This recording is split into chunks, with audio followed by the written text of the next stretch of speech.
Septemba 2025 kwenye yadi moja ya magari huko Marekani, wafanyakazi wanalalamika kuwa kuna gari moja linatoa harufu kali mno, yani hatutashinda kufanya kazi. Kwa hiyo wanaohusika wakaitwa, polisi wakaja kufungua butu, yakuta kuna mwili wa mtu bana ndani, amekatwa vipande viwili kwa mifuko miwili tofauti. Gari ilikuwa aina ya Tesla na ilikuwa imesajiliwa kwa jina la David Anthony Barkey, ambalo ni jina la ukweli la msanii mmoja anaitwa David, inayoandikwa D4VD. Na huyu jamaa sio kizembe, huyu jamaa ni star, yani YouTube ana subscribers 2.5M, Spotify na monthly listeners 21 million, na ana urafiki na mastaa wakubwa kina Billie Eilish, kina Liliati, kina kibao mwanangu. Wengi wanamjua kwa hii nyimbo.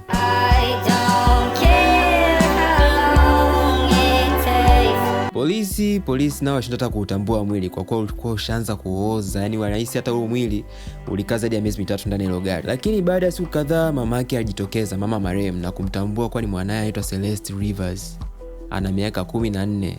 Huyo mtoto alitoka kwa zaidi ya mwaka umepita wanamtafuta, aliacha shule na kutoroka. Baada ya mwili wa Celeste kutambulika, marafiki wa Celeste walijitokeza na kusema kuwa wawili hao walikuwa na mahusiano ya kimapenzi. Na nikisema wawili hao na maanisha mwenye gari David Superstar pamoja na huyo dem Celeste. Na tata sio dem, ni mtoto. Hivi huyu jamaa miaka 20 kitu ana date na mtu wa miaka 14, yani sasa mwanachuo atoke na mtu ambaye anamaliza la 7 mwaka huu.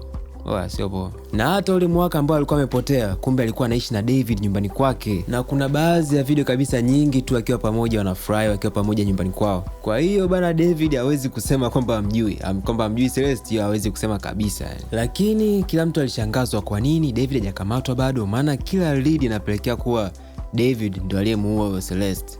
Lakini kwa nini hajakamatwa? Na at the same time David alikuwa switch gani huko, anaperform ipo kwenye tour living his best life yani hata elewi hana time. Na baada ya wiki 2 polisi walivamia nyumbani kwake, lakini hawakumkamata. Walichukua tu vitu ambavyo walihisi vitakuwa ushahidi, vitu kama simu, laptop, vitu vidogo vidogo tu. Lakini David hakukamatwa. Mwezi wa kwanza ukapita, mwezi wa pili, mwezi wa tatu, David hajakamatwa tu. Lakini naye sio kama anakula bata, naye alikuwa anapigwa matukio hatari yani. Lebo ikavunja mkataba.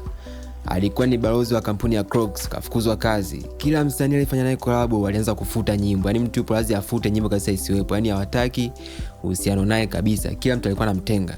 Lakini baada ya miezi 7 ndo David akuja kukamatwa. Aprili ya mwaka 2026, mwezi uliopita tu hapa ndo kaja kukamatwa. Na sababu ya David kuchelewa kukamatwa ni kwamba polisi pamoja na lawyers na investigators upande wa Celeste Rivers walikuwa wanatafuta ushahidi wa kutosha ili wapate kesi yenye nguvu, ili wakija wao wamekuja kweli yani. Na watu walikuwa wamejipanga kweli. Ile miezi 7 ilikuwa sio ya bure, maana vitu hivyo present kwenye mahakama, yani mimi mwenyewe nibaki na shangaa kwa kweli. Yani I say jamaa akishinda hii kesi sijui, ngoja niwasomee vitu hivyo vipate. Tuanze na kwenye laptop. Kwenye laptop yake walikuta video za uchi za vijana walio chini ya miaka 18. Hiyo peke yake ni kesi ya miaka 10 tayari. Pia walikuta video za yeye na Celeste wakiwa kitandani. Kazi ngumu tena. Twende kwenye simu. Kwenye simu alikuta message alizokuwa anaongea na Celeste. Kati ya message moja, Celeste alikuwa anasema kuwa na mimba. Na message zingine muhimu kwenye ushahidi ni za mwisho ambazo Celeste na David walikuwa wanagombana, ambapo Celeste akamtishia kwamba mimi nitakutangaza dunia nzima kwamba wewe una mahusiano na mtoto mdogo. Timu ya Celeste wanahisi hicho ndio kilichomsababisha David amuue Celeste. Na pia kwenye simu yake inaonyesha kuwa aliagiza vitu kwa kutumia jina la mtu mwingine, na vitu alivyoagiza ni chainsaw na portable pool. Na chainsaw timu ya Celeste inaamini kuwa ndio iliyotumika kumkatakata viungo Celeste, na ile portable swimming pool ni ile kwa ajili ya damu zisirukeruke au jamaa alikuwa na roho mbaya. Na ushahidi wa mwisho ni kamera za barabarani ambazo zinaonyesha kuwa David ndio alikuwa wa mwisho kuendesha lile gari na akaenda kulitelekeza tu mtaani, ndipo likachukuliwa kupelekwa yard kwa sababu lilikaa mtaani muda mrefu sana.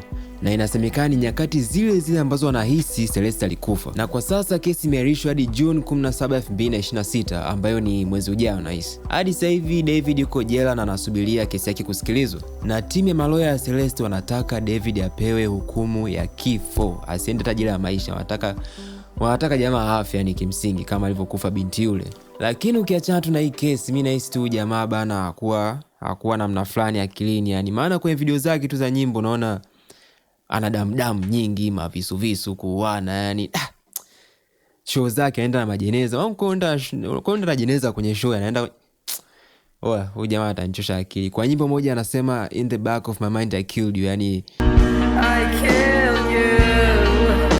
kwenye akili yangu mimi nimekuua, japokuwa maanishi nimekuua kwenye ulimwengu wa kawaida, lakini watu wanahisi kwamba alijitabilia hivyo vitu. Yani kwa nini uimbe kuhusu kumuua mpenzi wako akilini afu bado unakuja kumuua kwenye maisha ya kawaida? Yani niambie nyinyi mnahisije, maana mimi hapa mimi nahisi huyu jamaa ataozea jela.